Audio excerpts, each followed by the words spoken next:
welcome back from spring break. I hope you had a great break. We are back and ready to go.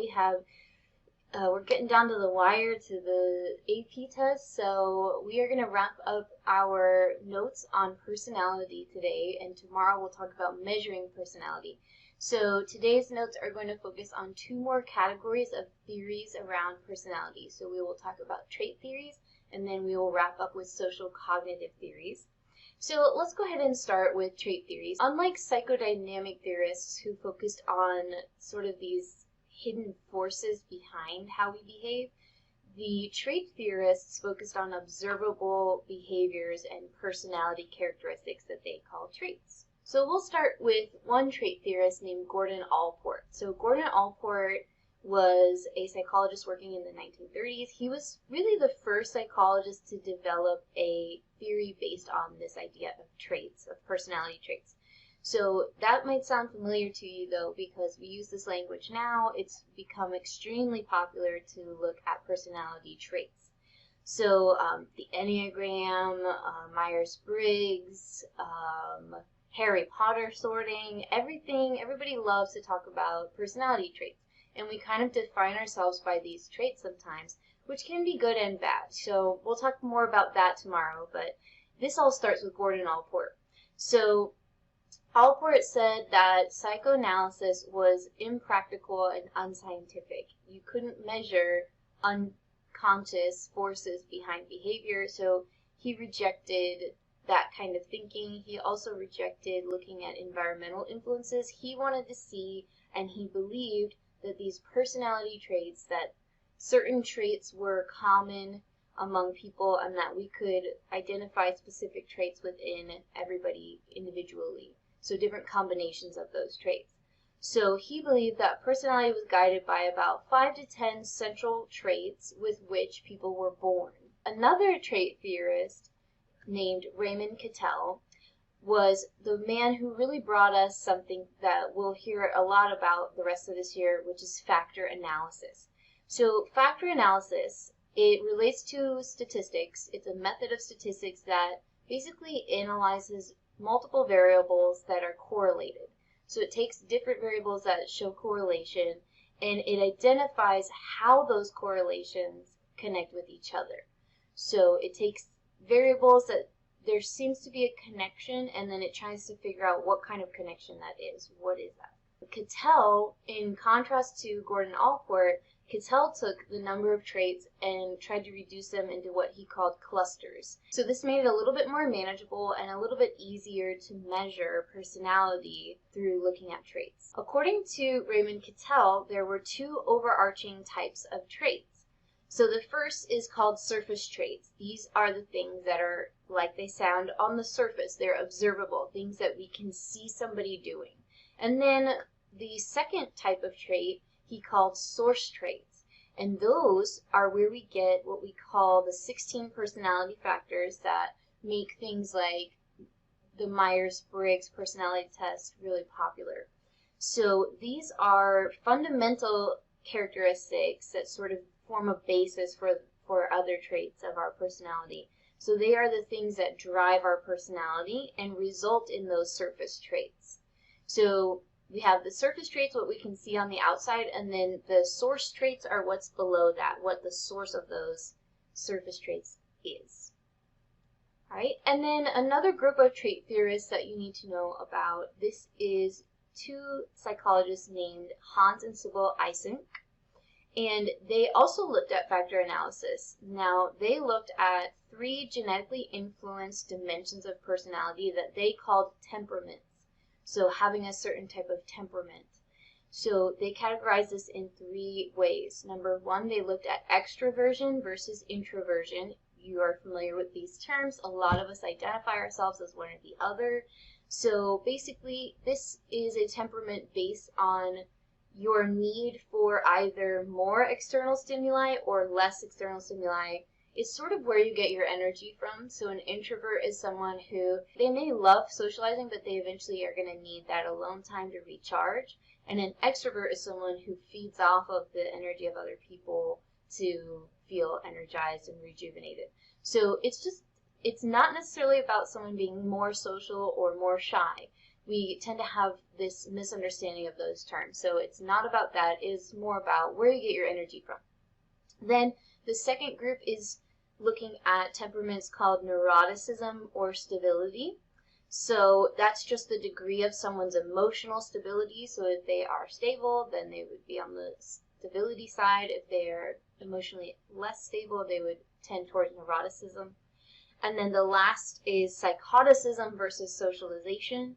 So it just looks at the degree of our aggression and our nonconformity. So someone who is less aggressive and more conforms more to society is going to fall on the socialization side. Someone who is lacking in conformity, who is nonconformist but also aggressive, is going to be more on the psychoticism side. And this is kind of similar to the emotion wheel we looked at, but this is looking more at these characteristics, these traits that trait theorists look at when they talk about personality. So this is pretty interesting to look at. If you look, you have these big categories listed here. So as a person moves from, say, extroverted to more introverted, you'll see that they'll go from more active, impulsive, restless, to more anxious, sober, pessimistic, reserved, quiet. All right, and that's kind of where that idea of someone being more outgoing versus less outgoing comes from, I think, for these. But still slightly different. Also, you'll see stable versus unstable. If someone's moving from stable to unstable, then they become less calm, reliable, peaceful, careful, and more unsociable, rigid, moody, etc.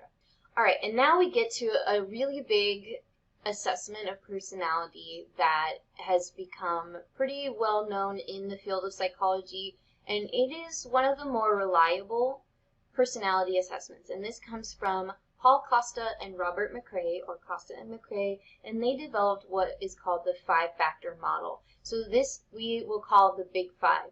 So basically they found 5 major categories of personality, 5 major traits that they measured personality on. So they would grade people on their openness, their conscientiousness, their extroversion, their agreeableness, and their neuroticism. And you'll see some overlap, right, with some of those terms we just talked about. So the big 5 traits, what do we need to know about them? Well, they are stable in adulthood. So this is referring to the idea that someone who is very open or conscientious, that's going to remain stable throughout the rest of their life. But they are influenced by genetics, so they can be influenced by genetics, and they influence our behavior. So while knowing your personality traits is really fun to find out by taking these personality assessments that we'll be talking about, it is not necessarily defining who you are. What it does is it predicts your behavior. So, for example, if you take an assessment and it tells you that you're more introverted than extroverted, that doesn't mean that you are not a social person, and it doesn't need to be something where you go, oh, well, I'm introverted, I don't like to go hang out with big groups of people. I'm introverted and I love that, but I also, it just predicts that in those situations I might be a little more reserved than some people, or I might, get a little bit more energy from being in a smaller group than being in the center of attention. All right, so if you took the Big 5 trait assessment, an assessment of these 5 traits, then this is kind of the things that you would be looking at. So someone who scores low, for example, on openness, which is a measure of our imagination, our feelings, our actions, and ideas, then someone with a low openness score would be more practical, more conventional. They would prefer routine. Someone on a high score of openness would be very curious, they'd have a wide range of interests, they'd be more independent. All right, and so this image right here, this information right here, I'm not going to go over it in this video, but this would be really, really good for you to sort of memorize. A lot of these come up on FRQs on the AP exam. So, for example, you might have a bullet point that says the Big 5 trait of conscientiousness, and you have to somehow apply that to a scenario. So you would want to know that someone with a low level of conscientiousness would be impulsive, careless, disorganized, and that someone with a high level of conscientiousness would be more hardworking, organized, and dependable. And so you might have to apply that to a person in a scenario in your FRQ. So what are the strengths of trait theories? Well, there are a few. First of all, correlation among traits has been identified by many different independent researchers. So there is research to back up the idea that these correlations exist and that they are significant. Then also we see that patterns emerge when someone's behavior is aggregated over time and across different situations. So what that means is, like, if we look at one person's behavior throughout their life and in different unique situations, we do see a pattern of behavior that seems to persist, and that would suggest that they do have certain personality traits that are persistent over time. So this is, when we talk about these patterns, that's what we mean when we're talking about your personality. So those are the things that you tend to act a certain way in a certain situation. Now, what are the criticisms of trait theories? Well, there are also a few of these. So first of all, trait theory relies a lot on self-reporting. So if you have taken these quizzes, for example, I'm a Harry Potter nerd. I have a lot of friends that ask me, what house am I? And I love to guess, and then I make them take it. Well, a lot of Harry Potter fans, they'll tell you that when they first take the test, a lot of them try to influence it to give them the house they want. So, for example, the main characters that you follow throughout the stories are in one house called Gryffindor. Gryffindor! And so a lot of people try to trick the test into thinking that they're a Gryffindor, so they're going to answer it in ways that they think sound like a Gryffindor answer because that's what they hope they're going to get. And that's a problem, right? Because it means that the result isn't really accurate. And even when we're not necessarily trying, we don't necessarily know all the different results that we could get, we still tend to, when we're self-reporting, we try to make ourselves look as good as we can, even when we're told to be honest. We all do it. We're human. But it's a problem if you want to have accurate results. So it's really hard to get out of your head and answer honestly, totally honestly, on a self-report. But they can be useful in some ways, but that is a limitation here for trait theories.